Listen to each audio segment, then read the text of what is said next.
What should you do to cope with lockdown?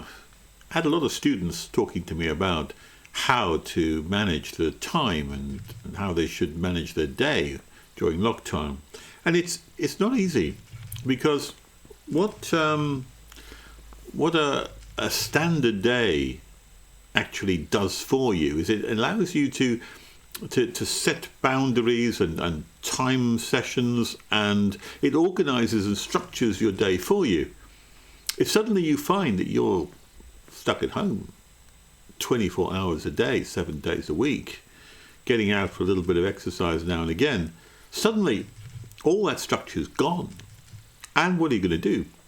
Well, sometimes things just fall apart. Sometimes you might just as well lie in bed for most of the morning, if not some of the afternoon as well.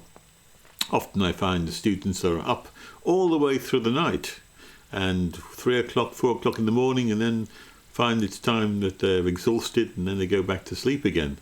And the whole of the schedule that you have is just thrown to pieces, And it's not very good for you. It's not very good because it means that you can't interact with other people at the right time because they're not up when you're not up. And things begin to just fall apart. And it's not very useful to you either when you find that not only does your day fall apart, but sometimes your mental approach to things starts to fall apart too, as you fall out of sync with everything else. So, how do you cope with lockdown? Well, it seems to me that the most important thing, first of all, is to introduce some regulation into your life. The regulation which you've lost, and the regulation of getting up at a certain time becomes incredibly important, I think. So the very first step I would take would be to set a time when you get up in the morning and make sure that syncs with the normal working day that everybody else syncs to, so that you're in synchronization with everything else that's going on in the world around you.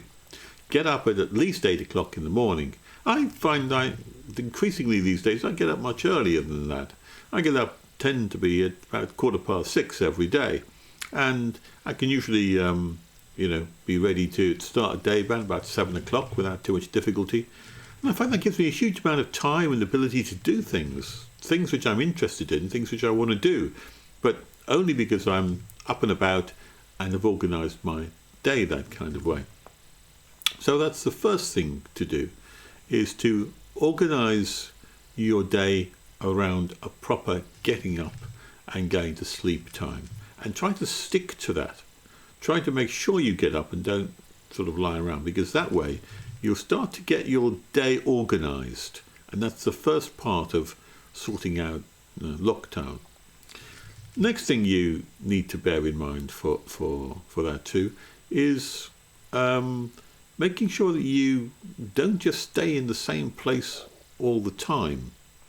In other words, get out and about as much as you possibly can, as much as your risk analysis allows you to do. I make sure that I go out for a walk, usually quite a long walk these days. I usually go from where I live into town. It takes about a 45-minute walk that way, and it's a 45-minute walk back. And I usually have a cup of coffee when I get there. But that's a 5-mile walk, and that 5-mile walk gives me some exercise. And if you just stay at home, and if you don't do any exercise, that's just bad for your body as well as your mind. So step number 2, make sure that you are exercising as much as you can. If you stay indoors, you don't get much exercise unless you've got some kind of gym equipment, in which case you're very fortunate. But if you don't, just get outside and get some fresh air, and make sure you do that every single day. And the third and final thing which I would recommend to you is have a disciplined routine throughout the day. Make sure you do things when you expect to do them at the right kind of time. Getting up is just the first part of that, but it's the most important part of it. But secondly, try to implement a kind of a timetable or a routine. That's the thing which you lose when you're confined indoors, when you don't have to go out to a particular meeting or a particular workplace or attend a particular lecture. You lose all that structure. So you have to bring that structure back into your life, and you have to do it quite deliberately. You have to make yourself fit to a timetable, and a regular timetable of that. It's important to do that, because without that regularity, we tend to just drift. We tend to just do whatever comes into our minds, and we end up not doing anything at all, really. I was speaking to a student only last few days ago, tell me that basically they've done nothing this last week because they weren't really motivated, and they haven't been motivated because they don't have that kind of regular pattern to fit into. So, number one, get up at the same time every day and get your pattern of sleeping sorted out.